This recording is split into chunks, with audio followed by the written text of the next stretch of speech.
Plant ഗ്രോത്തിൽ എന്റെ പൊന്നുമക്കളെ പഠിച്ചു പോണം 100 വട്ടം ഞാൻ ലൈവിൽ പറഞ്ഞ ടോപ്പിക്കാ AGR RGR, absolute growth rate, relative growth rate. എന്റെ കയ്യിൽ ഒരു ലീഫ് ഉണ്ട് സാറേ, ആ ലീഫിന്റെ പേര് A എന്നാണ്. ആ ലീഫിന്റെ ആദ്യത്തെ സർഫസ് ഏരിയ 5 സെന്റിമീറ്റർ സ്ക്വയർ ആണ്. അത് കുറച്ച് നാൾ കഴിഞ്ഞപ്പോൾ വളർന്ന് എന്തായി? 10 സെന്റിമീറ്റർ സ്ക്വയർ ആയി. 5 സെന്റിമീറ്റർ സ്ക്വയർ ഉള്ള ലീഫ് 10 സെന്റിമീറ്റർ സ്ക്വയർ ആയി. എങ്കിൽ ഈ ലീഫിന്റെ AGR കണ്ടുപിടിക്കാൻ ചോദിക്കും. അപ്പൊ സിമ്പിളാ, ഫൈനൽ സൈസിൽ നിന്ന് ഇനീഷ്യൽ സൈസ് കുറച്ചാൽ മതി. അപ്പൊ 10 centimetre square minus 5 centimetre square എത്ര വരിക? 5 ആണ് ഇതിന്റെ AGR. ഈ ലീഫിന്റെ RGR, റിലേറ്റീവ് ഗ്രോത്ത് റേറ്റ് എങ്ങനെ കാണാമെന്ന് അറിയാമോ? ഈ കിട്ടിയ AGRനെ അതിന്റെ ഇനീഷ്യൽ സൈസ് കൊണ്ട് ഡിവൈഡ് ചെയ്യുക, ഇൻറ്റു 100 കൊടുക്കുക. AGR by initial size into 100.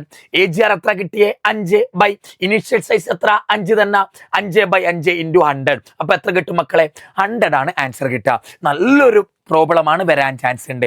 എങ്കിൽ ഇത് മനസ്സിലായിട്ടുള്ള മക്കളാണെങ്കിൽ ഇത് വേറൊരു ലീഫാ. ഈ ലീഫിന്റെ പേരാണ് B മക്കളെ. ഇതിന്റെ ആദ്യത്തെ സർഫ് ഏരിയ 50 സെന്റിമീറ്റർ സ്ക്വയറാ. കുറച്ച് നാൾ കഴിഞ്ഞപ്പോൾ വളർന്ന് എന്തായി? 55 സെന്റിമീറ്റർ സ്ക്വയർ ആയി. എങ്കിൽ ഈ ലീഫിന്റെ AGR RGR നിങ്ങളൊന്ന് കമന്റ് ചെയ്യണം കേട്ടോ. ഓക്കെ, പഠിച്ചേക്കണേടാ.